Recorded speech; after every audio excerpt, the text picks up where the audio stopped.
it's Tanya from Royal City Nursery, and today we are talking hostas.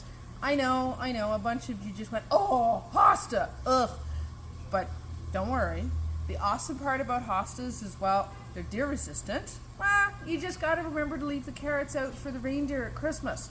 As long as you do that, the deer won't eat them. At least that's what I was told anyway. So, they're deer resistant. They're shade lovers, and if you've got a spot in the garden that's under a tree, you can't get grass to grow no matter what you do. There are some beautiful, beautiful other options that are less work than trying to get grass to grow, and hostas are one of them. When we think about hostas, here we divide them into 3 or 4 different groups. So we've got the specimen size, so that's this group, and these are the monsters. We'll talk through a couple of those. These are some of my favorite ones to use. Then we've got the mid-size, so that's these guys in here. So mid-size are things in my head that will hit sort of that, say, 15 to 22, 24 inch size. So something like that, nice and comfortable, good for middle of the border, good for front of the border. And then we've got the dwarf, and these ones are right now at full height. So they're not gonna get much bigger than about 6 to 8, maybe 10 inches tall. Now the awesome part about all the hostas, and we're going to come all the way back up here, is all hostas flower. They flower at slightly different times, and that flower is called escape. So it's going to produce a tall flower with some, a tall stem with some flowers on the top. Really good for hummingbirds and butterflies. When I look at these 4 varieties, we've got lots more on the shelf, but when I look at these 4 varieties, we've got Sum and Substance. This is one of our personal favorites here. And yes, hostas can grow in the sun. This is the one that it'll grow in the sun. It doesn't like it, but it will do it. Everybody else needs shade. Part shade to full shade. Even this one thrives best in part to full shade. Turns lime green or a little bit more yellow. For those of you that want an absolute mammoth hosta, this is a new one, and this is one called King Size. Believe it or not, this little, not so little darling hits flowers about 3 to 4 feet in height. So we're looking at mid-chest flower height, that's awesome, and 5 to 6 feet in width. I know I've got 2 or 3 in my garden. I just want to see it because right now I don't believe it, but I'm sure it'll do it. Another really good monster one is Empress Woo. This is part of the Shadowland series, and Empress Woo will hit a good 3 to 4 feet, one of the big ones. And then if you want a little bit of color, we chose Atlantis.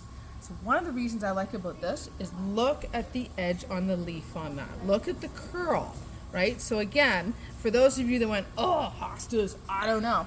We've got a different leaf shape, we've got some different colors. If we bop down to the mid-size, I love the color range that's in here. So one of our personal favorites is Fire and Ice. We've grown this one for a very, very long time, but I love, love, love that cream white in the middle. Because of this, it has to have full shade.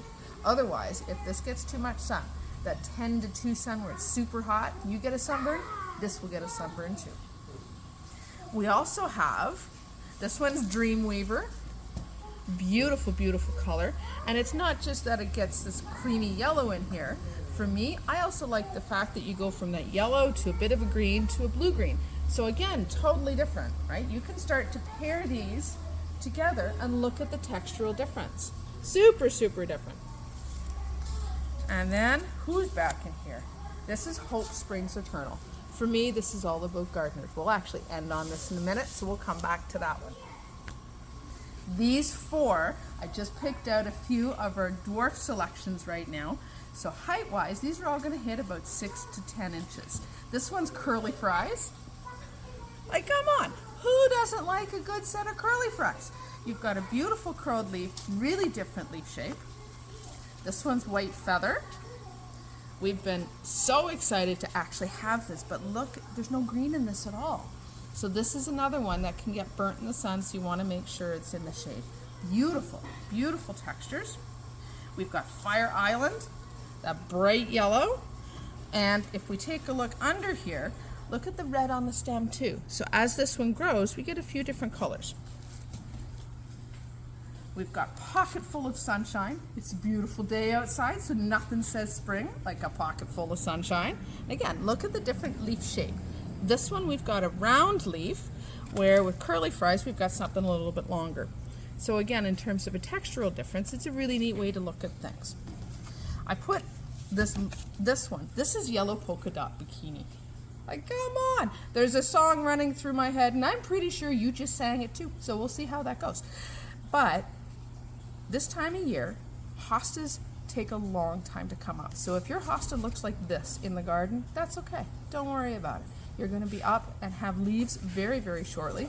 This particular one is yellow on the outside and green on the inside. Now, I promised you we would end on this one. So this is Hope Springs Eternal. For me, this is about every single gardener out there. There's no other person other than a gardener that will plant a seed or plant a bulb, cover it in soil, look at that bare spot of dirt and say, I got you. It'll be back, right? So gardeners always plant hope. So have fun. We'll see you later.